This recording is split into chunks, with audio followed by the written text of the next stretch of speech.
Video देखने के लिए आपने क्लिक कर ही दिया है तो सब्सक्राइब वाले बटन पर नतमस्तक होकर घंटी बजाकर ही अंदर प्रवेश करें। सूचना जनहित में जारी। जय श्री राम भाई और बहनों, आइए आज आपको एक फैक्ट बताता हूँ। एक एडल्ट ह्यूमन बॉडी में लगभग 5 लीटर ब्लड होता है। अब आप लोग सोच रहे होंगे कि मैं ये आपको क्यों बता रहा हूँ, तो इस सवाल का जवाब जानने के लिए आपको बकरुद्दीन मियां की ये वीडियो देखनी पड़ेगी। मैं उस्मानिया अस्पताल को गया था, वहां पर अफरा तफरी का आलम था और खून की जरूरत थी। तो किसी डॉक्टर ने आवाज लगाई कि क्या किसी का ब्लड ग्रुप ओ पॉजिटिव है? तो मैंने कहा मेरा है। तो बोले आइए मेरे साथ आप खून दीजिए। अल्लाह गवाह है कि मैंने उस दिन एक नहीं बल्कि 15 बॉटल खून दिया था। और हुआ क्या, खून भी देता था और अपने हाथ से वो बॉटल को लेकर भागता था जहां पर ऑपरेशन थिएटर में बच्चों का ऑपरेशन हो रहा था। बेटे बकरू, तुम तो काफी हैवी डोनर हो रखे हो। अगर एक बोतल में 450 ml खून मान के चला जाए तो भी 15 बोतल में आते हैं 6750 ml, जो कि इंसान के शरीर में जितना खून होता है उससे कहीं ज्यादा है। अब Guinness book of world record वाले न जाने कहां मर गए। इतना जबरदस्त रिकॉर्ड दुनिया को एक काफिर कभी नहीं दे सकता, या कोई बल्ला का नेक बंदा ही दे सकता है। क्या धमकी है कि 100 करोड़ हिंदू सेकुलर हैं? नहीं सर, अगर आप कम्युनल होना चाह रहे तो प्लीज हो जाइए। हम हो ही नहीं सकते। आप हो जाइए ना, क्यों नहीं होते आप? आप हो जाइए ना। आप क्यों डरा रहे हैं मुझे? आप हो जाइए कम्युनल। डरा ही नहीं सकता है साहब, डरा सकता है क्या? इनको रुकाइए आप। मैं जब ये बोल रहे थे मैं सबर से आपकी बात सुना। बोलिए। आप हो जाइए कम्युनल। बाती हो जाता है ना क्या? अरे आप थोड़ा पानी पिया करिए। जो आस्था का राम से बढ़कर राज्यसभा का इलेक्शन उत्तर देता हूं। आस्था का वास है, इसलिए जो राम चरणम शरणम गच्छामि वो सब ठीक है। आइए आप भी राम चरणम शरणम गच्छामि हो जाइए, ठीक हो जाएगा। आप यही मन से घोषित करिए, हम राम चरणम शरणम गच्छामि। अभी देखिए मैं बोलूंगा भाई आइए मंदिर वही बनाइए, अभी बोलूंगा मैं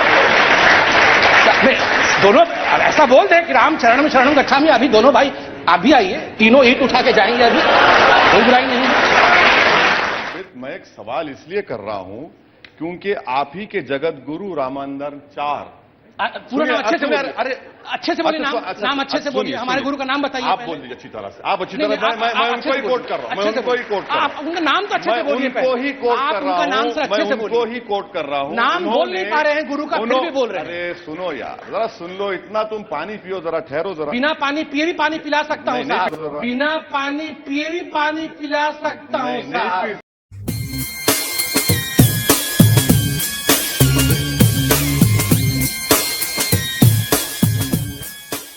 ओवैसी वो फटा हुआ ढोल है जिसे हर कोई बजाना चाहता है, जैसे कि योगी आदित्यनाथ जी अपने भाषणों में ओवैसी को लपेटे में ले ही लेते हैं।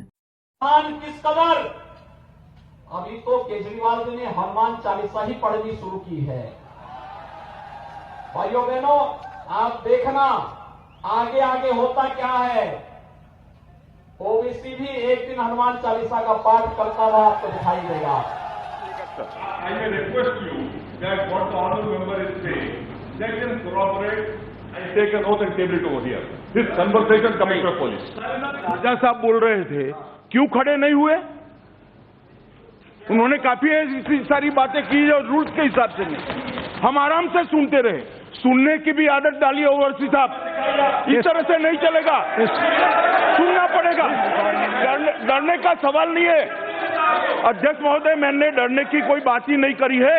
इतना ही कहा है कि जब दोनों ओर के सदस्य बोल रहे हैं, जब आप एक मुद्दे को तत्वतः उठाते हो, सिद्धांत के तहत उठाते हो, तो दोनों ओर के सदस्य जब बोले तब उठाना चाहिए। राजा साहब के लिए आपके एक डायमेंशन है और सत्यपाल जी के लिए दूसरे हैं। मेरी इतनी ही बात है, डराने का सवाल नहीं है। डर जहन में पड़ा है तो मैं क्या कर सकता हूं?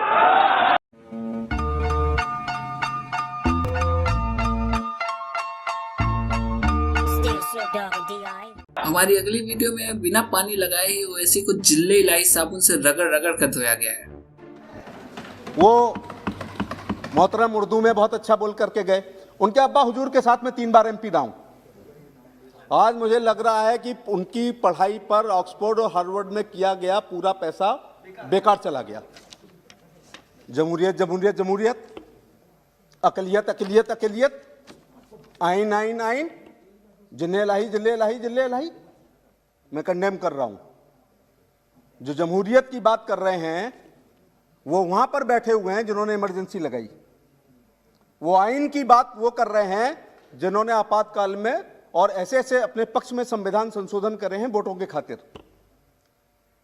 और वो अकलियत की बात कर रहे हैं। हाशिमपुरा और मलियाना में जब पुलिस में मेरठ में था मैंने देखा है। तुमने तो जलते हुए मकानों की कहानी ही सुनी, मेरी इन आंखों ने जलते हुए इंसानों को देखा है। वो वहां पर बैठे हैं और अकलियत की बात कर रहे हैं। इतना खराब फिरका परस्त भाषण मैंने कभी नहीं सुना, इतना हार्वर्ड में पढ़ने वाले का। तो मत छोड़िए, लेकिन मेरे मित्र ओवैसी जब खड़े होते हैं तो केवल फिरका परस्त बातें और हमेशा धार्मिक बातें इस प्रकार के करते हैं। आप जिल्ले लाही कर रहे हैं। अरे भैया, उर्दू है लेकिन इसका अर्थ होता है बादशाह। देश की आजादी के बाद जब बाबा साहब भीमराव अम्बेडकर अपने साथियों के साथ आइन लिख रहे थे तो उन्होंने बेगमों की नसबंदी कर दी। कोई नहीं पैदा होगा अब नवाब, और ना रानी के पेट से राजा पैदा होगा। अब बैलेट बक्से से गरीब जनता अपने सेवक को चुनेंगे, और जिसको आप जिले लाई कह रहे हैं वो अपने को प्रमुख सेवक कहता है और वो अपने को चौकीदार कहता है। पहले उन्होंने कहा, प्रधानमंत्री ने, कि चौकीदार हूं, बाद में हमने टी शर्ट पहनी कि मैं भी चौकीदार हूं। उनको जिले लाई कहना क्या ये उचित है?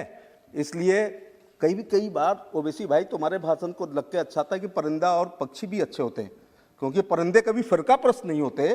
कभी मंदिर पे जा बैठे, कभी मस्जिद पे जा बैठे, और तुम केवल मस्जिद पे ही जाके बैठते हो, कभी मंदिरों की तरफ ये परिंदा कभी बैठता भी नहीं है और देखता भी नहीं है।